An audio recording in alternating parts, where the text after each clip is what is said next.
The address of Clyde Roe, General Manager, Great Plains Supply Company, St. Paul. Thank you, President Radcliffe, Board of Directors, Farmers Union members. It is a pleasure to be here.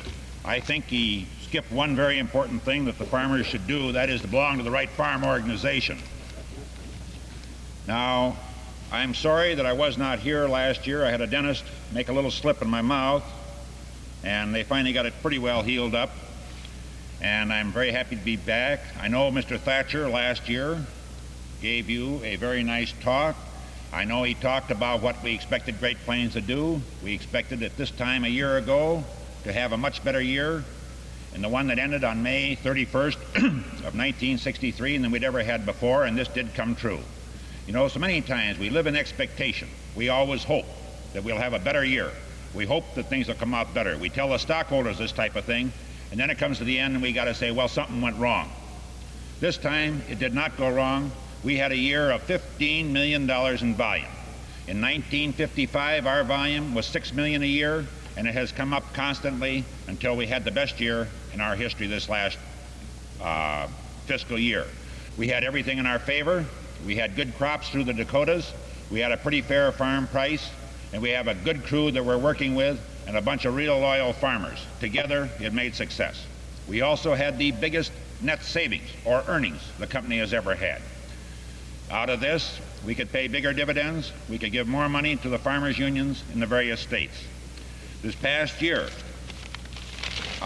we had turned over to the farmers' unions in the various states almost $70,000 in educational and in dues checkoffs, this money. In South Dakota, to date, we have turned over $55,000 over the years. This past year, it was almost $8,300, and we are very happy to help the various farmers' unions with their work. Now, we operate, well, let's go back. Some of you do not probably know the story of Great Plains. Great Plains was organized by GTA in 1943. At that time, they bought what is known as the Line Elevator Division today. It was bought from St. Anthony, Dakota. There were some lumber yards, about 40 lumber yards, along with the elevators. They did not wish to make GTA both a supply and a marketing cooperative. It would jeopardize the tax exemption which they had. So they set up a new company, which later became Great Plains, into a lumber organization.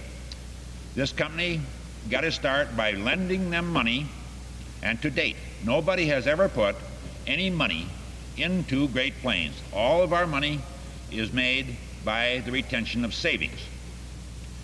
Now, we are, as I said, we are operating 125 retail lumber yards, and 17 of them are in your state of South Dakota.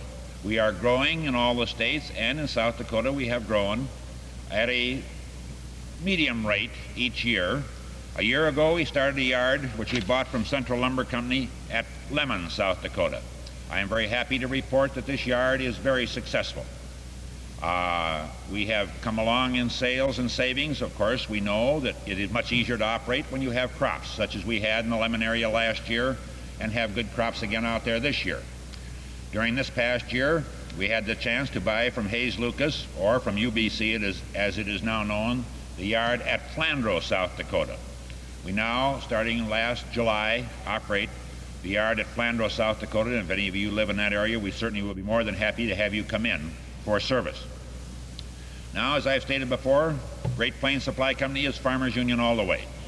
Our men will cooperate with your Farmers Union meetings, your Farmers Union organization, and we are extremely thrilled to give educational funds to the state organizations and to assist in your dues collection by the checkoff system. Now, we run ordinary lumber yards. They are small town lumber yards. As they are known, most of them are in rural communities. The largest towns we operate near or in are towns such as Brookings and Minot in this area. Now, we try to sell good material at a good price. Occasionally, you will find people that will cut the price on Great Plains the same as they will on your Farmers Union Central Exchange or on GTA. But we do believe that we must be very competitive in order to, within a period of about 10 years, double and triple our sales volume. We have done this with roughly the same number of lumber yards. And the same story of success will be shown throughout the Great Plains system that has been shown in towns such as Lenox, Canton, Arlington, Beersford, Brookings. All of these towns have had very, very substantial sales increases, and they are due to the people of those areas patronizing our stores. In addition to the building materials and farm supplies that we sell, we also do contract work. If you wish to buy a house, Great Plains will attempt to find the labor, to find the subcontractors, to find everybody to put the deal into a package deal so you may find out ahead of time what your house is going to cost if you so desire. We also build many feeders of various types, feed bunks. We build shell and portable housing. We have had very, very great success with building the houses near our lumber yards during the off-season so that our carpenters and workmen are busy. We then load them onto trailers and we'll haul those houses for 50 miles and set them onto a foundation for our customers. Our South Dakota yards have been very successful at this type of operation. We have many types of financing. We, of course, definitely recommend the farm home financing when possible. But we do have many other types of financing available, and as you all know, occasionally, and all too often, farm home does run out of available money. Now, in order to accomplish a very competitive company, we have our own wholesale company. Now, this wholesale company is known as 6 states. We buy the material directly from the lumber mills, and sometimes we have even fabricated our own materials. We buy plywood, steel, lumber in large quantities and deliver it to our own lumber yards in our own trucks. This gives us a very good competitive position and gives us the ability to buy as cheap, if not cheaper, than almost anyone else in the business. Our wholesale company has been very successful. It does about $5 million in business a year. This is done with our own lumber yards and with any other lumber yards who wish or desire our service.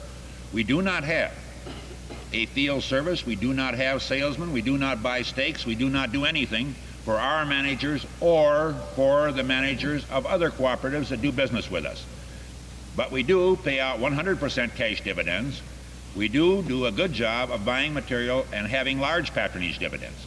So if your cooperative lumber company does desire the services of our wholesale company, we will take care of them, but we will not do a lot of serving. That is, we won't come out and help them make out their orders or anything else. They have to decide what they want to buy, tell us, and we will sell them. This has made Great Plains competitive. It has helped us grow in the past. I would like to tell you a little about how we operate our company so that if any of you have problems. In fact, I had a pleasure of meeting one of your members last night from down in the southeast part of South Dakota who told me about problems he had with a building. He found it necessary to call into our office or write a note into our office telling me that he had a leaking building. Our men, we got in touch with our supervisor for the area. He was out to the farmer's place immediately, and he tells me today that he has the best building in the whole area, and the leaks are all fixed, and that everything is fine. Now, we do run 14 divisions in Great Plains Supply Company. These 14 divisions are headed by what we call a district manager. The district manager will have from 8 to 11 lumber yards under his supervision. So we give very, very close supervision of our own yards. These men are constantly working to run the best division that is any place in the company. Now, I am very happy to tell you that in South Dakota, we have some of our best divisions. The division south of Sioux Falls is one of our most successful divisions in total profit per dollar of investment and total overall earnings. Now, we do have a division north of Sioux Falls which works over into Minnesota, and we expect that very shortly to be also one of our outstanding divisions. These men, the supervisory help, will be more than happy to come out to your place if you have a building problem with the yard manager and help to do a good job. We know that under this close supervision we have very little chance of shortages, of improper material filling our yards for large obsolescence costs, and out of this we are able to continually increase the net savings that are available for you, the customers. Now, our year, this year, again, is headed in the same way as last year. We figure that if everything goes right, during the rest of the year. If we have a nice fall like we're having now for a month or so more, this year our sales should jump to someplace around $17 million.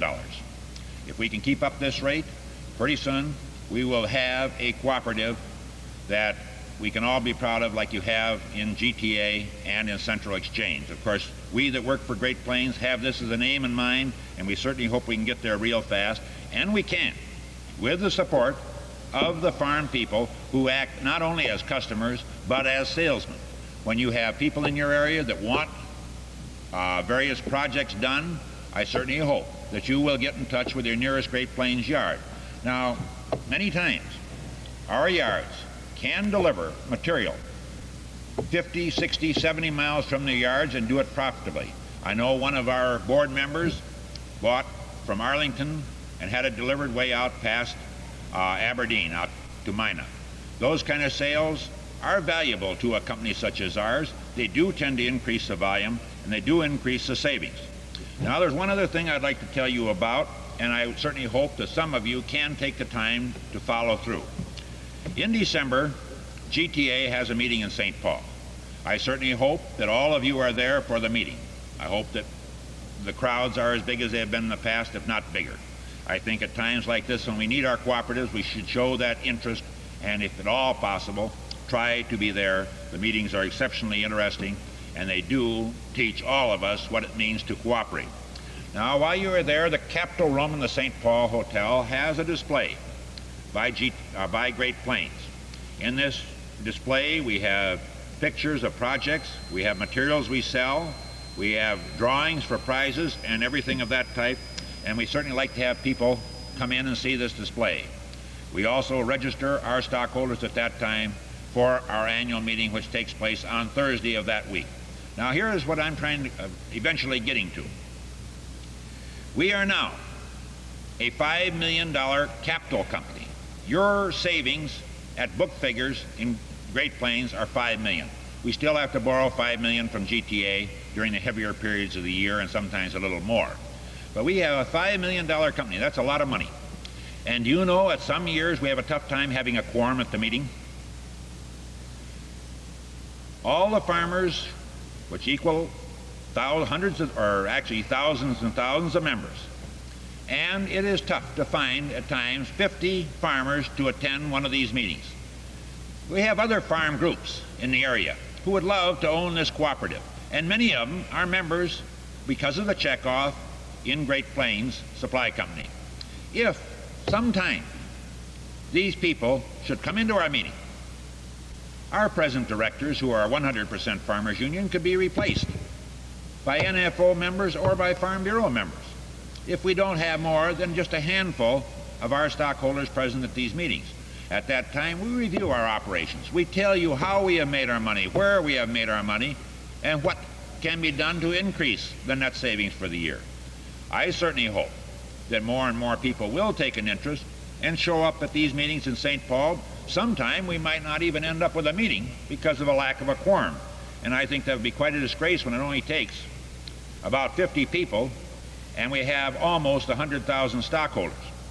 Now, it's kind of hard to talk about these things, but when a number of men and their families depend 100% on this company to see that it's successful for their livelihood, they have worked for it for years, we like to see it go forward.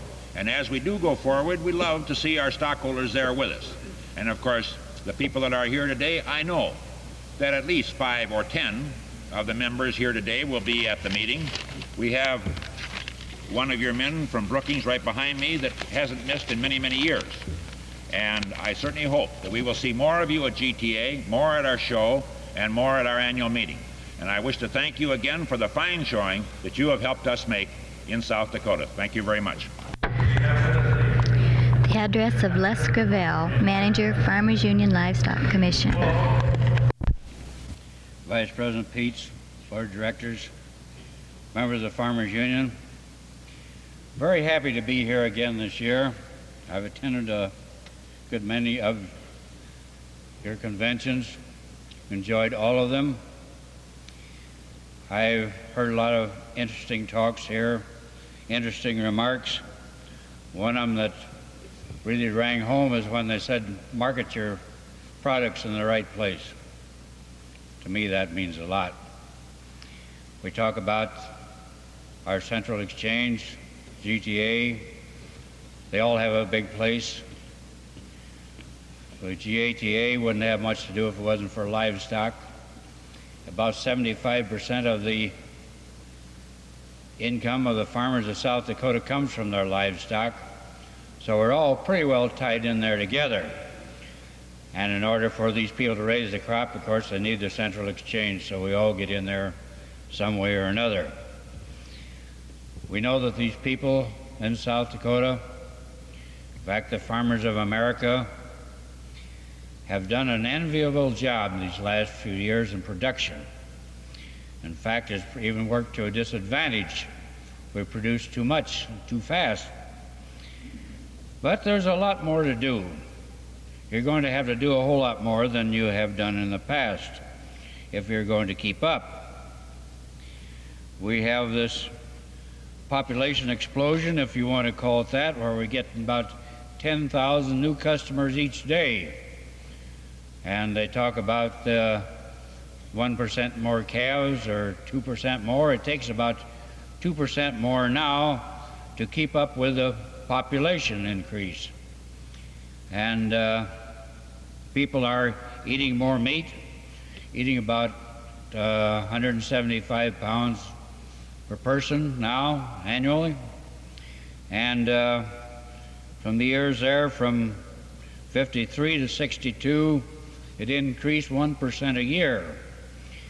We have some figures projected I read the other day that I thought were quite interesting of what do we have to expect. Now, they figured in 1980, when the population will be much greater than it is now, probably around 250,000 or 50 million people.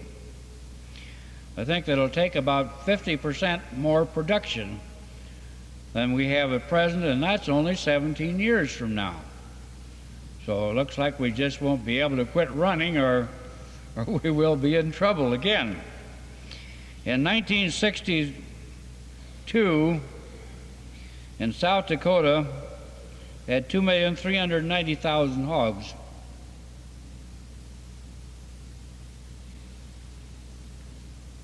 Sounds like a big figure.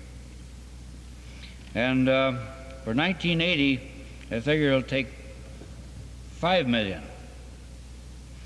And with the cattle, we have 404,062.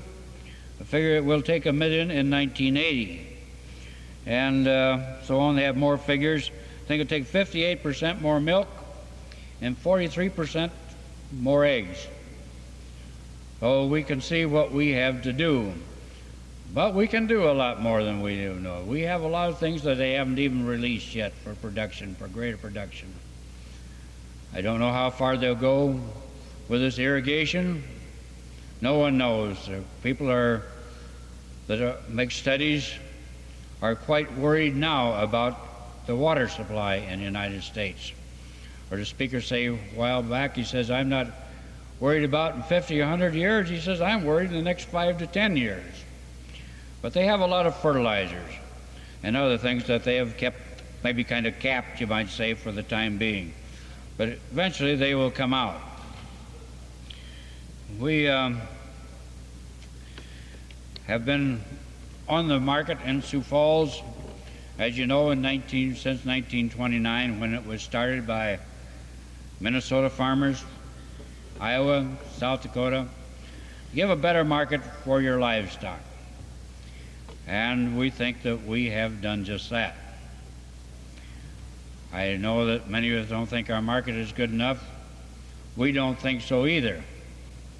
But why isn't it better? One reason why it isn't better is the lack of competition. These places, these off markets, different places of disposing of livestock, rather than to go to a competitive market. Sometimes people will unload them at a direct spot for $1 to $2 cheaper than what they can get for them on the public market because of the convenience. And don't think this hasn't been played up by the packers. They have placed buyers out in different areas, try to make people believe they've placed them there for their convenience. For the packers' convenience is who it is. They have a selfish interest there. And I don't know how anyone can blame them if they can get away with it. I only blame them for the people that allow them to. And there seem to be quite a number of them. Back in the years from around 1900 to about 1923, when practically all your livestock was sold on the public markets, your hogs were higher than your cattle 19 years out of the 23. Then you go in and break it up to about 1950 when your direct started increasing, and where they got up there to around 60%, and you dropped down to where your hogs were higher than cattle only about 4 years. Since then it's got down to where only about 30% of your hogs go to that are slaughtered in the government inspected packing plants are bought on the public markets, which means you have 30% of your hogs that have to market for 100%. I think you're very fortunate to get the market you have. I can't quite understand the people that are farming, are feeding livestock, that are Farmers Union members, that don't patronize their own market better. We have very capable personnel. Our facilities are good. They're very well regulated. And the government sets the price for the commissions and everything we do. And we're really scrutinized, you want to call it that. They really watch us. And that is all for your protection. But people that we know to be members will go other places. It kind of makes me wonder sometimes, as if you like this clothier, this head bloom uptown, going down to Penny's and buying these clothes. That's the way it seems to me, as a person that belongs to one organization, you're a part owner, and then you go patronize another place. If we had all of the memberships business we should have in our area, we would have to put on more help to take care of them. We have a lot to do. We have a lot to gain, and we alone are the ones that are going to produce this. Maybe I'm making a little bit too much of a story about it, but as I heard Paul Erickson say one time, Confucius say, "He know who tooteth his own horn, the same will not be tooteth." And that's about what it is. We have to keep out there and keep batting our heads against the wall and trying to get a price for you, and we can get it if we have to get out and fight for everything they get. Just an example, we had a buyer in our alley buying cattle one morning. He was going along very well, and he got a call over the loudspeaker there to get on the phone wherever he was, call his office, and he did. He came off from the phone, said, "Well, so-and-so told him he's going to bring in those 80 heifers he bid on yesterday." We had a different buyer, a big discounter or no buy at all, because he didn't have to go. But if they didn't get any of these bought off from the market, they'd have to buy all of them. They spend a lot more money buying a lot of this livestock in the country than what it would cost them on the market. I know of an instance of a packing house that started up recently, not too far from us, killing around 400 cattle a day. They have 8 men out driving the country buying these animals. That means they have to buy about 50 cattle apiece. They could come on the market and buy them with about 2 men, cut down their expense a whole lot. But why do they do it? The thing they do is to break down the whole market structure. If they stayed in there and bought all of them, kept bidding against the others, your market would be probably 50 cents higher, maybe more than that. I think we'd have that market up there where it was a profitable business to be feeding.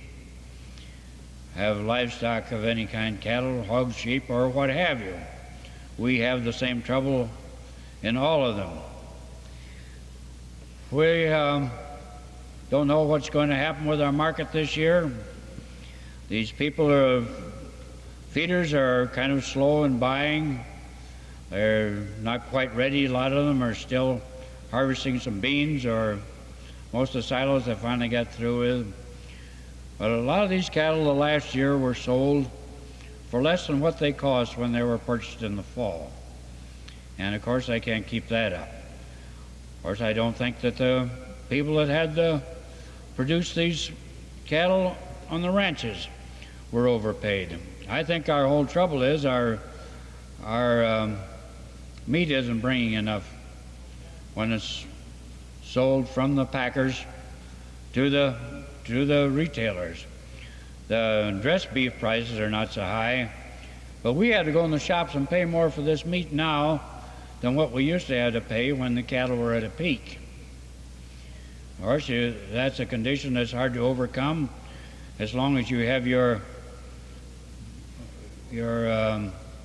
chain stores, which sell about 95% of the groceries and meats when they have their own feedlots. They have their own slaughterhouses, and some of them even have their own stock cows and raise their own calves. And they've gotten very big. They're getting bigger. And they're in different things. I heard one of them out there in Denver that has enough hens that they supply all the eggs for the town of Denver.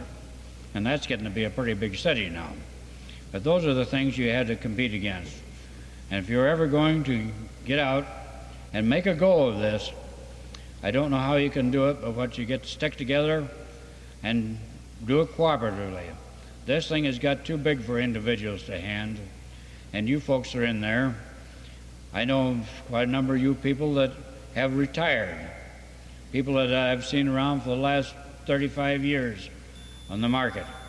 But you have sons and you have friends, and if you will try and do what you can to convince them to market their livestock cooperatively, I think you'll find that there'll be a time not too far off when you will be able to get a price that is adequate to make it a profitable business.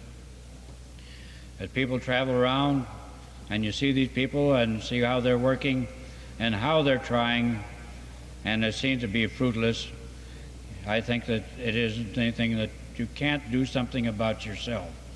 Somebody else isn't going to do it all for you.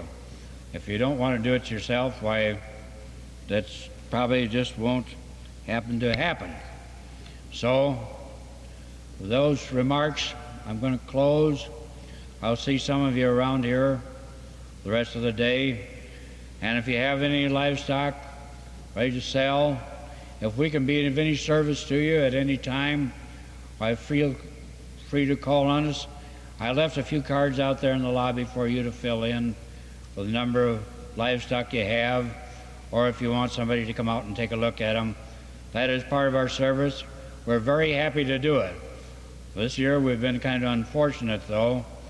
We've been trying to be good and be of service, come out, tell these people what their livestock is worth, whether they're ready to sell or not, and then on the strength of our invoicing the livestock, they sell it at home themselves, and which takes the market away, you might say, eliminates by taking that buyer off the market.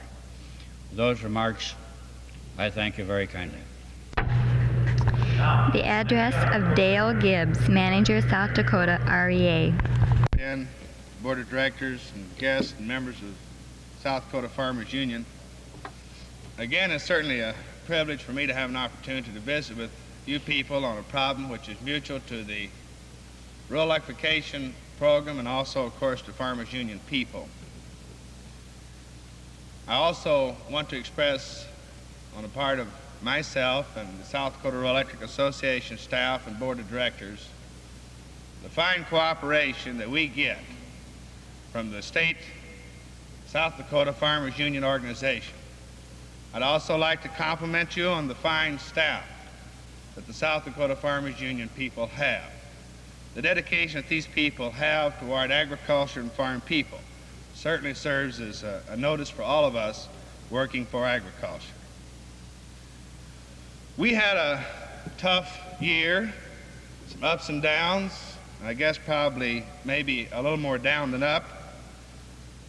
We had a tough time on the national scene. We had probably as much anti-rural electrification legislation introduced that's been introduced in the history of the United States Congress. We have a problem with the Federal Power Commission, which is trying to exert control over the rural electric cooperatives in our country. The Federal Power Commission is going to be holding hearings in the very near future to try to exert control over these rural electric cooperatives. Now, we use basically the same argument of why we oppose Federal Power Commission control as we use in the state in opposing the Public Utility Commission control. That is basically that rural electric cooperatives, who are owned both by the investor and the user, need no protection from each other.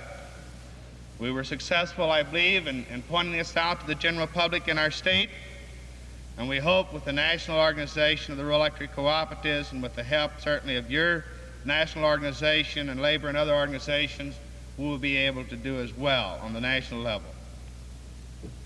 There was legislation introduced in several instances to practically wipe out the rural electrification program.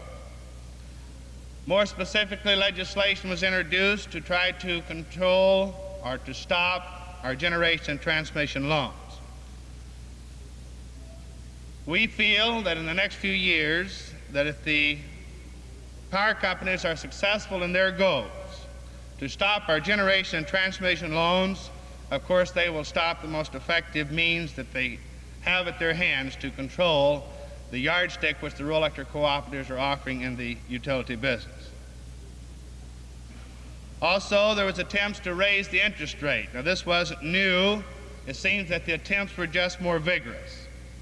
I believe there was some 7 bills introduced in the House and maybe nearly that many in the Senate, anti-rural electrification legislation. Now, certainly, we are happy that all of these bills were not successful. This is a credit to our own National Rural Electric Association organization. Also a credit, I'm sure, to the National Farmers Union organization, and also a credit, I'm sure, to the labor groups who assist us and help us in this as well. We might visit just a little bit on what did happen to us as a result of all of this vigorous attempt on the part of the commercial power companies and their friends to curtail and to restrict the rural electrification program. On the upside, we did get one of the largest appropriations in the history of Congress, $425 million. On the downward side, we did get some bad language in the Senate and House Appropriation Committees. The language was not nearly so bad as it was hoped that it would be by the commercial power companies. The language centered itself primarily in 2 areas, and that toward our Section 5 loaning program, and you people, I believe, are familiar with that program. It was the loaning program set up to help farmers and ranchers have monies to buy appliances in order that we could build load and make the investment of the United States Congress pay off, and we could pay back our loans to R.E.A. Then we had the other language, which was in regard to the generation and transmission loans. I believe they were practically successful in their attempts toward the Section 5 loaning program, in that all they were doing, or all they were saying, is we don't want the Section 5 loan monies to be loaned in competition with private enterprise. Well, this has been the case, as far as I understand it, of the Rural Electrification Administration since its existence. We have never used the Section 5 loan as an attempt to be competitive with the bankers or with the other people in private finance. So this is not really a loss. It's just something that they picked at us and made a great deal out of in the newspapers and the press. But in the generation and transmission loans, we did have a loss. Not as much as they had hoped for. Again, we say, they asked that before a loan could be made, that the Rural Electrification Administration, or the administrator, Mr. Clapp, should offer information and magnitude to the Congress and to committees, spelling out in detail, giving every opportunity for the enemies of the rural electrification program to set up roadblocks and to keep from the loans from being made. They set up, I think, some 11 areas of information which the administrator should make available. An opportunity, as I said, for roadblocks. We were successful, and we say successful in that this did not happen as the power companies wished it to or wanted it to happen. We still have to make the information available. However, now we have to make this information available only at the time the loan is made. Now, this is still bad.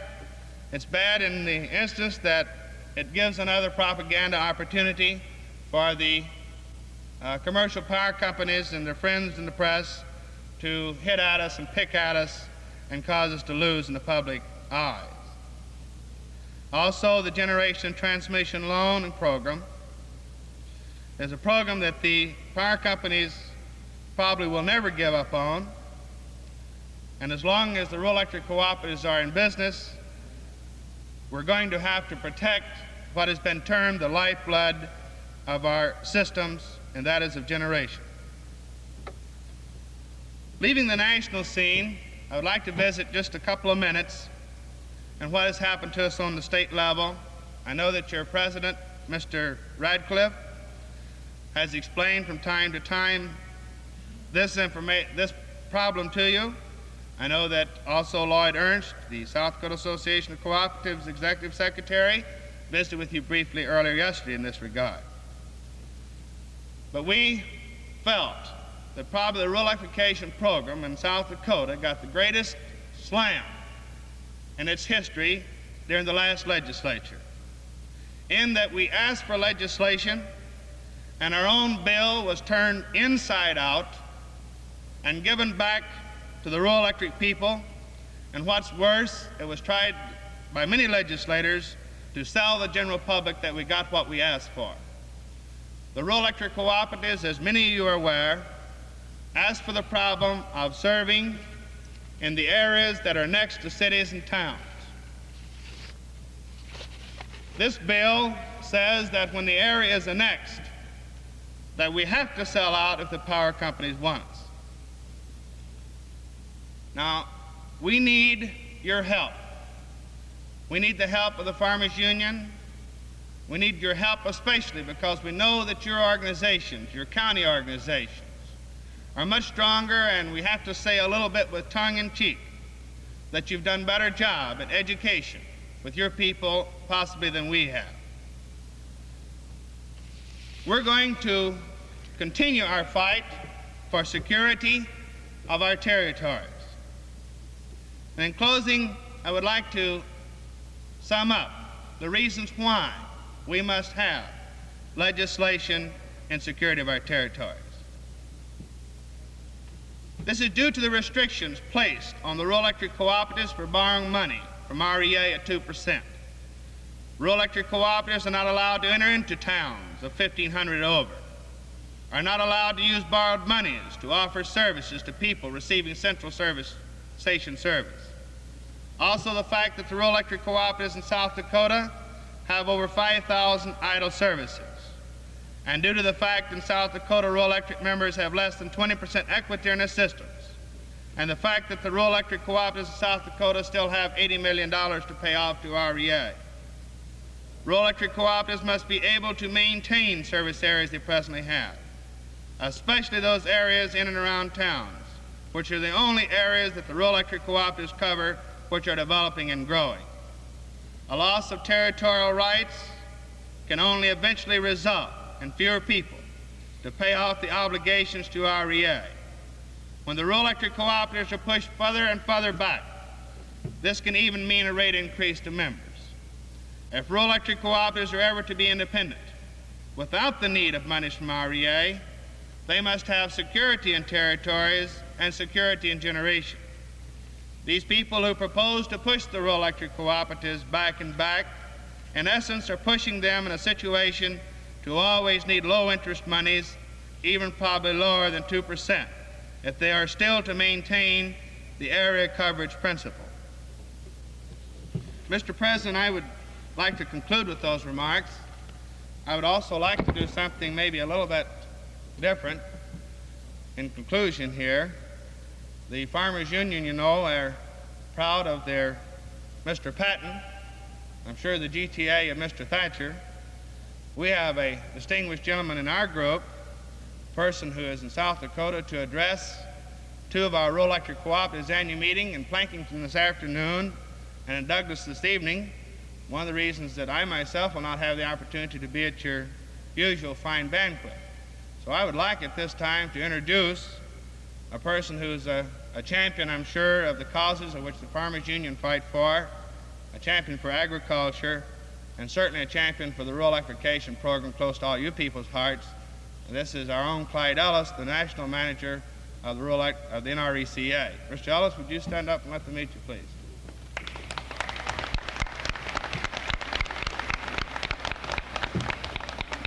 I appreciate this opportunity of being with you. Thank you, Dail.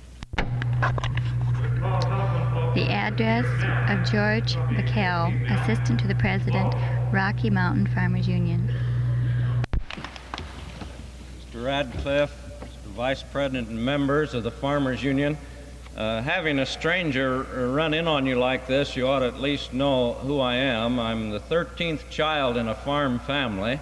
So I portray a bit of what farm families can produce, although I was pretty short by the time they got down to me. In Italy, I was in charge of our food program and war relief, and in that job one day we were dealing with a community to build a hospital. The interpreter for the Italian doctors that were working with me, I was real dirty as usual. I'd had goggles on and been in a Jeep, and I'd just picked up a brand new recruit, all spit and polish from the States. And he was a handsome man, and the doctor kept turning to this recruit to negotiate and do business. Finally, the interpreter whispered to the doctor, and I could understand Italian. He said, "Doctor, I think the stupid-looking one has the say." So for a few minutes, the stupid-looking stranger has been given the right to have a say here. And as I left the meeting, I said, "Doctor, you don't want to misjudge us from America. In a democracy, sometimes the stupid ones do have the say for a few minutes." Ben asked me to come up here in terms of what's happening in vertical integration. Family farm pattern is threatened, as you know, as well as I and all of us in this game, more than ever before. You've heard two or three speakers, the R.E.A., and everything we've held dear is under attack. The family farm pattern on the livestock front especially is under attack by a type of integrating with large capital right into our own business. And it's time we fought it back. You have heard Les talk about selling directly, going around the market. And I think in the few minutes I have, I can give you some of this picture.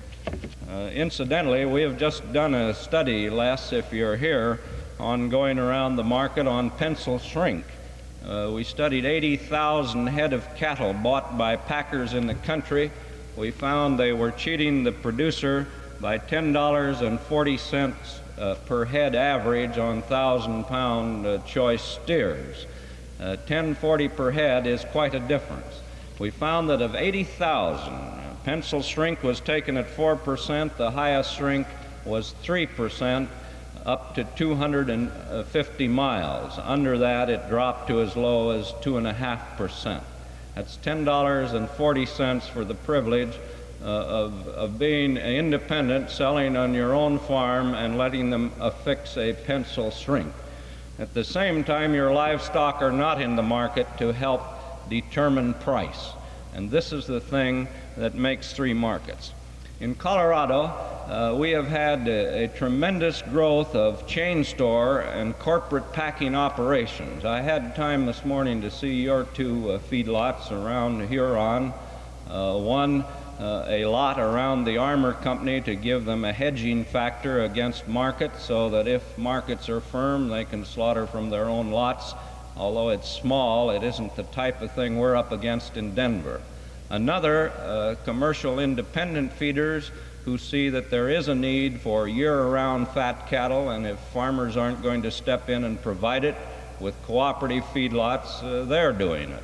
This isn't bad if farmers aren't going to do it, but I say we've got to do this job or lose out altogether. But in Denver, we have a different type thing. We have, for example, one feedlot owned by the National Tea Company, which is the Miller supermarkets, the national food stores. This lot feeds 75,000 head of cattle a year. We have another one up in northern Colorado owned by the Capital Packing Company that feeds 100,000 head. Well, there are 175,000 head of livestock in these two feedlots. Do you know what our total Denver slaughter, and we're a big market, we only slaughter 800,000 head a year. Here is 175,000 head of them in those two feedlots there. Added to this, we have the American stores with 70,000 in southern Colorado. We have the Coors Beer Company. And when you drink beer, if you drink beer, I don't, but if you do, look for some other brand, because the Coors Beer Company is one of your competitors in the cattle feeding business. We have the Gates Tire and Rubber Company, which is selling batteries and tires and fan belts. And here again, if you're a buyer of these commodities, buy from your co-op.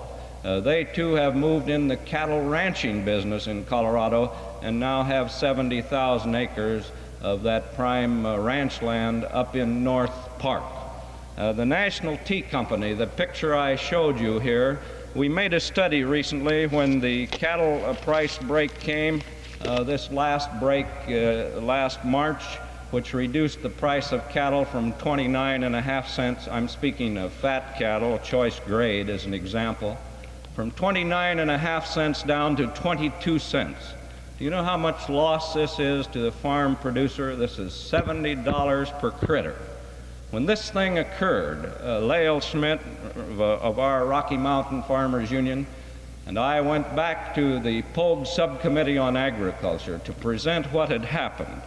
This is a chart you can't see from there, but we show fat cattle prices at 29.5 in December. These dropped to 25 in January, to 23 in February, to 22.5 in March. That was a $70 loss. The packer at that time fared not so bad. His price for carcass beef dropped from $45 to $38.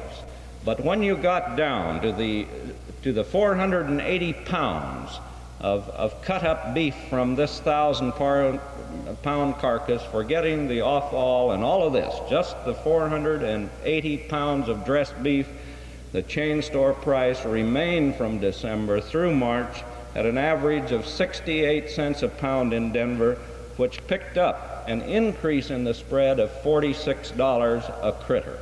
So of this $70 taken from the farmer, $46 was added in extra cost at retail by not even changing the price. We presented these figures to Mr. Pogue's committee, and at the same time pointed out that as this price dropped, the National Tea Company, which sat outside our terminal competitive market with its large feedlots capable of handling 75,000 head of cattle a year, sat out there, and as the price began to depress, they began to buy more heavily. They were buying 20 to 100 head a day when the price was 29 cents. When the price dropped to 22.5, they were buying 1,200, 1,400, 1,000, 900 head a day, you see, taking every advantage of the free competitive market because of this type of a huge holding structure, so that they were actually going in, and I use the word advisedly, stealing $45 from every farmer that had to take that loss, even forgetting the packer in the middle. We presented this to Pogue's committee and said something has to be done. We'd been working now for about 4 years in Farmers Union on measures to strengthen the hand of the livestock producer. And could I digress a minute? I'm an outsider, and I think I can say this, that organizational attempts to withhold cattle are not the answer, because nothing could make the chain stores happier than for a farm organization to get its members to hold their cattle back, because they have told me, in these large feedlots, fine, we'll just double the size of our feedlots and we'll move on back into ranching, and you can withhold your cattle all you want. And this is obvious in terms of their economic strength. So let's stick with an organization that has been fighting this thing, and fighting it, I think, fairly intelligently. Well, here are a few of the encouraging things in terms of this integration. One added aspect of the integration, and this is why we need the support of a Farmers Home Administration. We made a study of the banking structure in Colorado and who is on the board of directors of the largest bank to finance agriculture. Well, here it is: the Denver U.S. National, the United Biscuit Company, the Beatrice Food Company, the American Crystal Sugar Company. These are presidents who are on the board of directors of the Denver U.S. National. The Great Western Sugar Company, which also feeds cattle. The Cannon Land Company, which feeds cattle and has ranches. Farr Farms and Ranches. The Colorado Milling and Elevator Company, which has a feeding operation. The Milliken Feeding Company. So that even in your financial structure, you see, we have this integrated process clear back to the banking level. The minute Secretary Freeman was appointed, Jim Patton sent a delegation, and I happened to have the good fortune to be in that delegation, to go back to the department and ask, number one, that the Packers and Stockyards Division be cleaned up. And these are the words we used: be cleaned up. First, because it was corruptly controlled by the American Meat Institute. The chain stores and the large packers had more influence in guiding the policies of the regulatory agency that guides the free competitive market and keeps it free and competitive, supposedly. And we had found that over the years, these groups had moved in and taken over control. Mr. Freeman responded immediately. At that time, we presented cases regarding packers and chain stores out in Colorado. Within 30 days after our visit, an indictment against Armour, American Stores, John Morrell, Safeway, Swift & Company, the Atlantic and Pacific Tea Company, the Rath Packing Company, Wilson & Company, and 4 buyers of lambs out in Colorado and Utah. This indictment was issued by the Department of Agriculture's Packers and Stockyards Division. For the past 8 years, 10 days before our lambs came on the market, the price, there were no lambs, understand, in the feedlots, there were no lambs in the slaughterhouses. 10 days before the lamb crop was ready, for over 10 years, the price had dropped as much as $1 to $2. 10 days before there was one lamb. Well, this isn't the law of supply and demand. This is the law of collusion and rigging of the market. We presented this evidence, and this is the indictment that followed. Last year, I might report that 10 days before lambs came on the market, the price went up $1 and remained firm for almost 20 days until supply had built up. The first honest reflection, a result of Farmers Union action in Washington.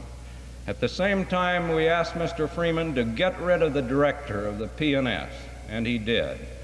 He got rid of the director, promoted a young, tough trust buster who has done a real good job in cleaning up this division. But this division has no supervision if you sell your cattle direct and go around the market that makes competitive prices, you see. At the same time, we ask that the Federal Trade Commission be strengthened up because it has great power to attack monopoly. President Kennedy appointed to the Federal Trade Commission Commission, Rand Dixon. Rand Dixon was Kefauver's top counsel, top trust buster. They also appointed, and Jim Patton gave a great deal of urging to this, Everett McIntyre, who was a Quaker, by the way, and a top antitrust attorney. You have a good man up there from the Dakotas in former Governor Anderson, but he was almost all alone because traditionally big business had kept the Federal Trade Commissioners. That has been strengthened up. And now Senator McGee of Wyoming has a resolution in asking the Senate and the House, a joint resolution, to insist that the Federal Trade Commission make a sweeping investigation of the price spreading practices of the chain stores of America from top to bottom. If this comes across and the Federal Trade Commission is given this mandate by the Congress, we will be way on our way to have accomplished more in livestock marketing than any organization or any group of people in the history of livestock production and marketing in America. Do I have another few minutes, Ben? I don't want to belabor this. One other power of these giants in the food industry, and they are giants, when I point out here that 8 corporations control half the fat cattle marketed in Colorado. One other power is their great political power. We have seen in the last wheat referendum, here's a letter to our governor in Colorado, to Honorable Stephen L.R. McNichols, who was governor at that time, from the Campbell Soup Company, president of the Campbell Soup Company, fighting the last farm program. Here is the Bighorn Canning Company, writing every farmer in Montana and Wyoming, saying the administration's proposal is total federal socialization of agriculture, no less than can be found on the communal farms of Russia and China. That's written by the vice president of the Bighorn Canning Company.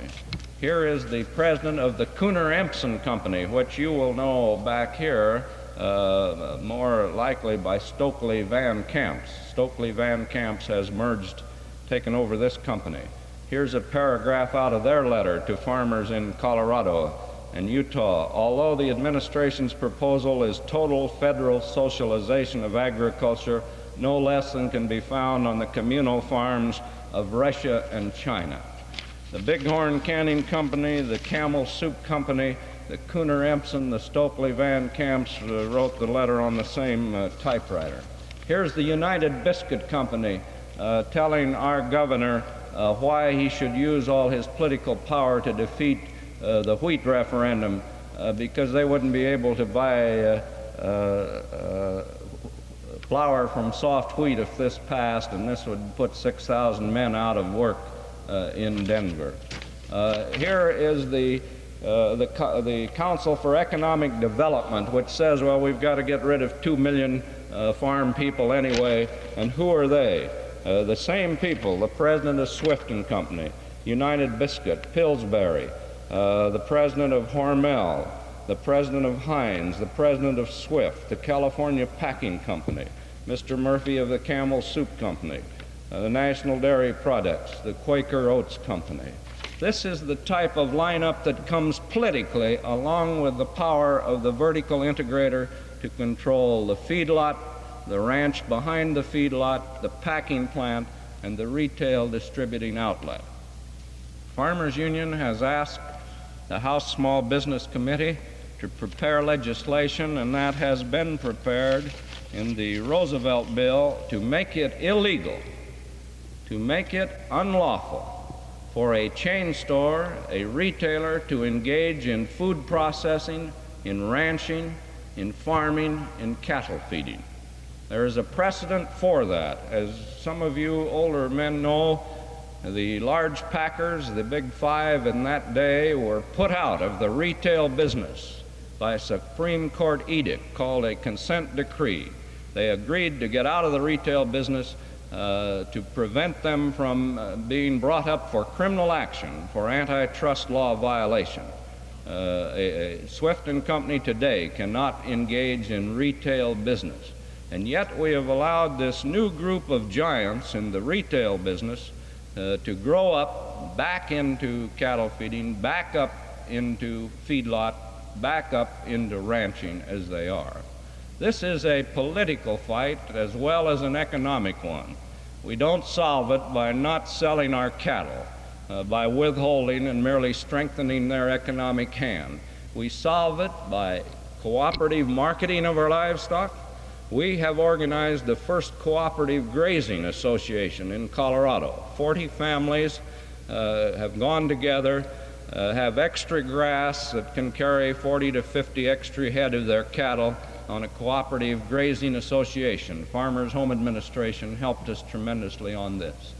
We are now organizing our first cooperative feedlot up in northern Colorado to fight this thing that has developed. You're in better shape in South Dakota than we are because this hasn't gone as far. The feedlots I saw around here are small, just beginning to build. But we have a responsibility if we refuse to go together large enough that we can hire a herdsman the year around to feed our cattle.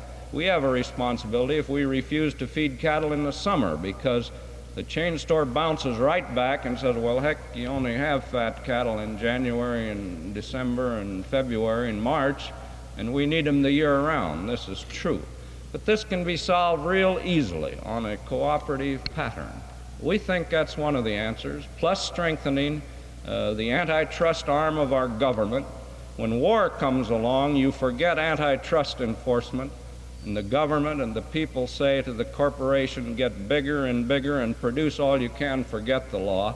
And we're just beginning to get back to a peacetime level that we can make the antitrust laws work. I think we can break up many of these combinations, but it's going to take a combined Farmers Union effort all over the country. I shouldn't take more time now. I can go on a long time in this area. But this is an area, I'm sure Farmers Union has made some real headway, an area that we have a chance to change the entire pattern if we'll but do it. It's been a pleasure being up here, Ben, and all of you folks, and I appreciate your courtesy in listening to this little presentation. Thank you.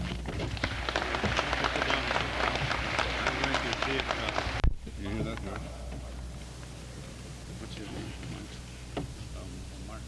Oh, Mr. Meyer, I have not enough. I don't think any of us can be students enough on any of these issues. Imports is a factor. We have this matter of balance and trade and all of that, but the one place, and I say this advisedly because I think we have one of the greatest secretaries of agriculture we've ever had, but I do think they keep him a bit confused on this area, and I'll tell you why. His answer to this in Salt Lake last week was, well, we're just importing cow beef and this doesn't compete with the choice fat steer market. This isn't true because they're pumping cow beef into veal loaf, sausage, and all of this type of thing, hamburger, and the processed meat. And the processed meats then compete with red meat. Every farm family ought to quit buying that junk. I mean, when you buy veal loaf, you help this type of processor who has gotten the price, by the way, of veal loaf up to around 90, 80, 90 cents a pound.